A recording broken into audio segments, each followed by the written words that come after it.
Russia has warned the United States not to interfere in Iran's internal affairs after Donald Trump promised great support to anti-government protesters in the country. Iran has witnessed its biggest demonstrations since 2009 in the last few days, with both anti- and pro-government protesters taking to the streets.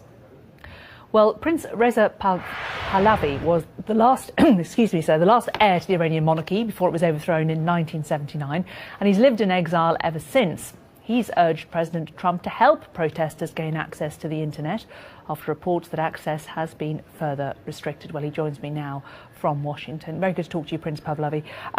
What goes through your mind when you see what is happening on the streets of so many of the towns in Iran at the moment?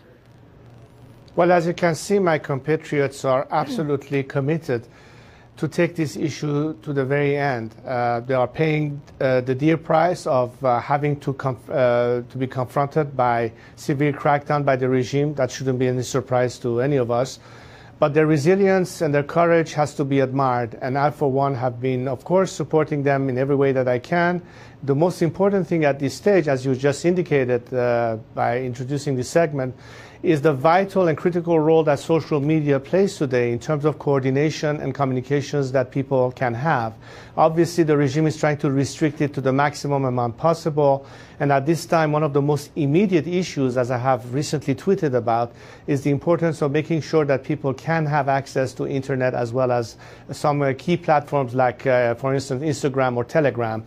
And one of the things that is critical is that some of the established policies of sanctions may create a problem in terms of companies like Google, for instance, that could certainly provide that, but because of the current policy of sanctions may be prohibited from doing it. So a lot of clarification has to happen fast, and I think this is where President Trump in particular can play a big role in making sure that these issues are resolved, so that if the intent is to actually support the Iranian people, this critical issue be resolved as promptly as possible. And that is basically the first and foremost request that my compatriots who are, as you indicated, on the streets today in many provinces and in big cities, are asking me to communicate. And the sense of urgency is, I cannot emphasize it more than I can at this point.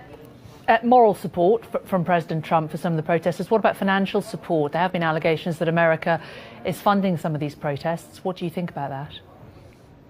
I don't have any facts that would prove any source of doing this. All I know is that the Iranian people have finally decided that they had enough with this regime and are today calling in every which way that they can an end to this theocratic dictatorship. If you follow every clips that we have receiving in the past days about all over the country, the chant is against the establishment, and they want to finally see whether or not people in the free world will heed their call. And this time, unlike what we saw happen in the past, particularly the sad example of it being in 2009, whether the world decides this time to be on the side of the people rather than to continue, in a way, sustaining this regime.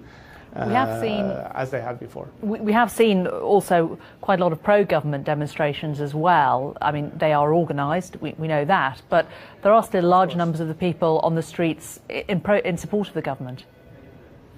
Well, look, like forced elections where people are forced to stand up to vote against their will, because if they don't, for instance, they don't get a stamp on their ID card if you're a student to be able to continue your studies, or if you're a government employee, if you do not vote, then you are basically fired from your job. A lot of things in this system has been coerced all along. And of course, orchestrated demonstration by the regime is one of the most classical things any totalitarian system will say. I'm sure you in the media are not in any form or shape fooled by it. The important thing is to really hear what the people of Iran are saying today.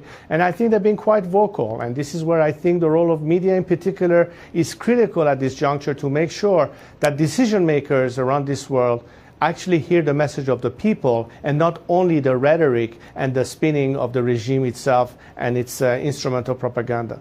What do you think of President Rouhani and the steps that he's made to try to bring Iran into the modern age, to improve relations with America? Let's assume for a second that there would be some sincere elements in this regime. I don't believe that for a second, but let's assume that. How could they possibly, in a system that would not allow any kind of change or reform, a system that ultimately has the decision made by unelected officials who can summarily do whatever it is that they want, achieve anything? It is not tenable. This is why we are in the mess we are today. And people simply are not going to put up with this circus yet again. It doesn't matter who is there. The system has failed. It has proven that it has failed. It has proven that, above all, it only thinks about its own interest and not that of the Iranian people. That any funding that comes to their hand, example the nuclear deal, is not going to spend on people who are starving on the streets, but it's going to finance, yet again, maybe the regime's avant-garde in their proxies in Syria or in Lebanon or Hezbollah or what have you.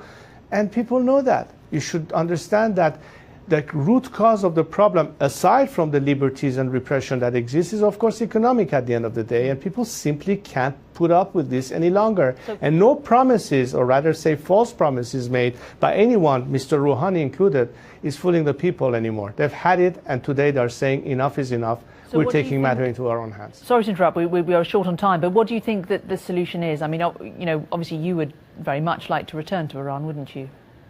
Of course. Well, look, the solution is, and I've been always an advocate as a method of change, of nonviolent civil disobedience. But understand this, the most critical component at this stage for this movement to ultimately succeed and the regime will ultimately collapse is the crucial role of the military and paramilitary forces. In this scenario, there has to be a guarantee of survival beyond this regime for the majority of them who are simply following orders but are not responsible for the crimes committed by the top leadership. There has to be the possibility of an exit strategy for them. There has to be the possibility for the military and particularly elements of the IRGC to join with the people rather to stand against them. And I've talked to them and I've sent messages to that regard.